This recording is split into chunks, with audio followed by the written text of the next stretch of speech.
Hello everyone, welcome है आप सभी का आपके अपने ही चैनल तरु वाटिका में। दोस्तों, ये फीडर लीफ प्लांट आपको दिखाई दे रहा है वीडियो के स्टार्टिंग में। अभी 2 मिनट की बाद फिर से आपको दिखाई देगा। ये मेरी थोड़ी सी क्लिप सर्दियों की है। विंटर में जो फीडर लीफ था ना, वो इस तरह का था, और जबकि डोरमेंसी का पीरियड था, और जैसे जैसे गर्मी आती गई तो इसका जो डेवलपमेंट होना चाहिए था वो नहीं हुआ, उल्टा सारे पत्ते और गिर गए। न्यू ग्रोथ आती रहे पत्तों की तो कोई दिक्कत नहीं होती है, एक आधा पत्ता पीला होकर गिर ही जाता है, लेकिन इसमें कुछ ऐसा ग्रोथ जैसा कुछ नहीं हुआ, तो फिर चिंता करना बनता था। तो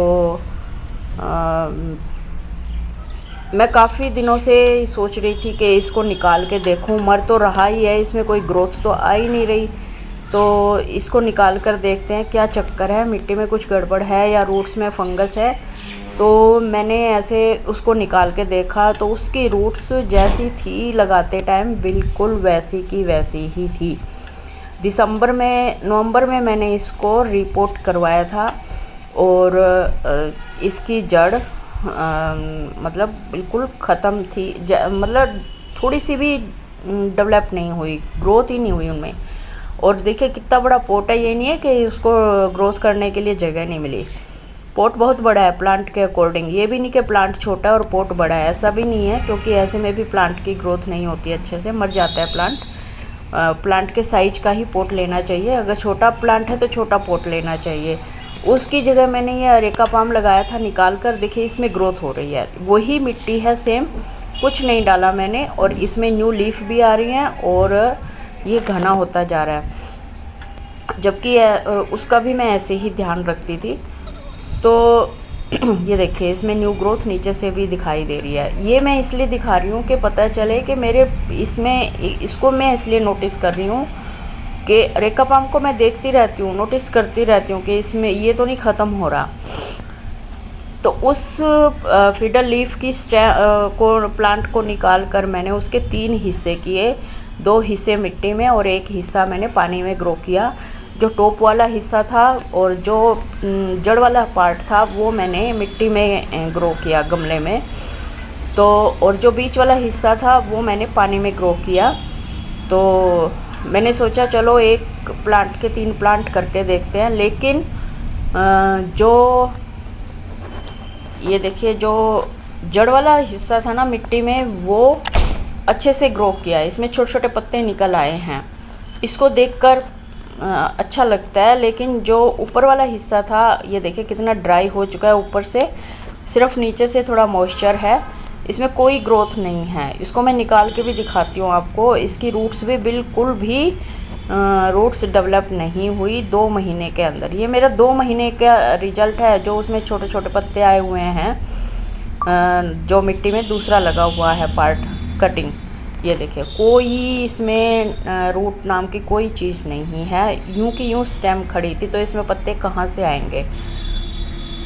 और जबकि दोनों ही गमले छोटे वाले एक ही जगह पे रखे हुए थे, ऐसा नहीं कि धूप और पानी का कुछ फ़र्क पड़ा हो। और ये पानी वाली कटिंग है, इसमें थोड़े थोड़े डॉट्स निकले हुए हैं, इसमें आएंगी रूट्स, इसलिए अब मैं इसको पानी में से निकाल के मिट्टी में लगा देती हूँ, मे बी इसमें भी लीफ आनी शुरू हो जाए, क्योंकि अभी डोरमेंसी पीरियड सर्दियों का है इसका, अभी फिर भी इसका टाइम चल रहा है।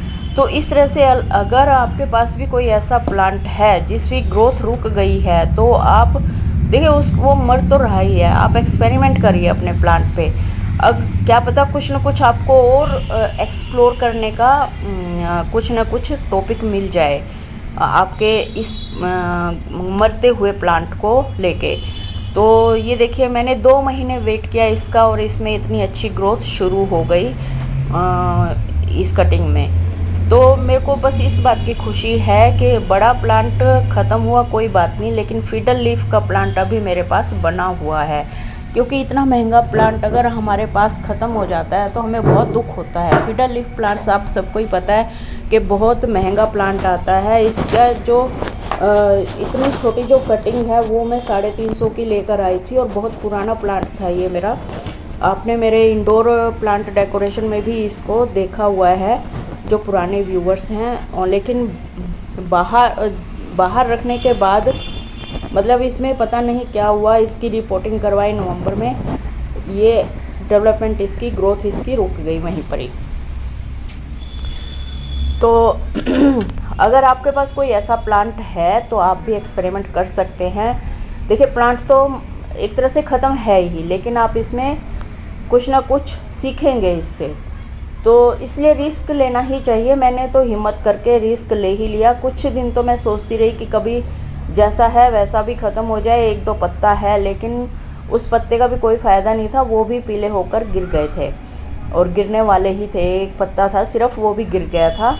तो मैंने इसका ये स्टेप उठाया और मैंने अपने फीडर लीफ को बचा लिया। एक और मैं आपको दिखाती हूँ जो गार्डन में मेरे साथ हुआ। ये एलोकेशिया का प्लांट है, मैंने एक पुरानी वीडियो में दिखाया था, उसके पत्ते भी पीले होकर गिर रहे थे। तो मैंने उसका प्लांटर चेंज कर दिया था और क्योंकि उसमें कुछ और लगा दिया था, और इस को मैंने दूसरे प्लांट में शिफ्ट कर दिया था जो बल्ब था, लेकिन वो बल्ब अब हरा होना शुरू हो गया है। तो मे बी ये भी मेरा प्लांट बच जाए, एलोकेशिया वाला। एलोकेशिया भी बहुत महंगा प्लांट आता है, छोटा सा प्लांट भी 3-4 पत्ते का प्लांट भी 350-400 में आता है। और ये मैंने आज का मेरा गार्डन का काम था। मैंने ये जो कॉर्नर है, दोनों अलमारियाँ प्लांटर रखने की मैंने अच्छे से साफ़ की कपड़े से, क्योंकि बहुत ज़्यादा गंदा हो गया था। पानी वानी डालते हुए मिट्टी बाहर निकल जाती है थोड़ी बहुत। और ये वाली अलमारी भी मैंने साफ़ की है। साफ़ की हुई अलमारी और गार्डनिंग देखने में अलग ही मज़ा आता है। तो इस तरह से आप भी अपने गार्डन में एक्सपेरिमेंट करते रहिए, रिस्क लेते रहिए, क्योंकि अगर रिस्क नहीं लेंगे, खाली नर्सरी से प्लांट लेके आए और रख दिए, तो उसमें आप कुछ गार्डनिंग नहीं सीख पाएंगे। और ये देखिए, ये मैंने लकी बैम्बो की कटिंग कर दी थी, तो इसकी साइड में से स्टेम निकलनी शुरू हो गई अलग से, अजीब तरीके से। ये इधर जाएगी अब इसके अगेंस्ट। तो आई होप ये वीडियो अच्छी लगी होगी। फिर मिलते हैं नए अपडेट में। Bye bye, take care.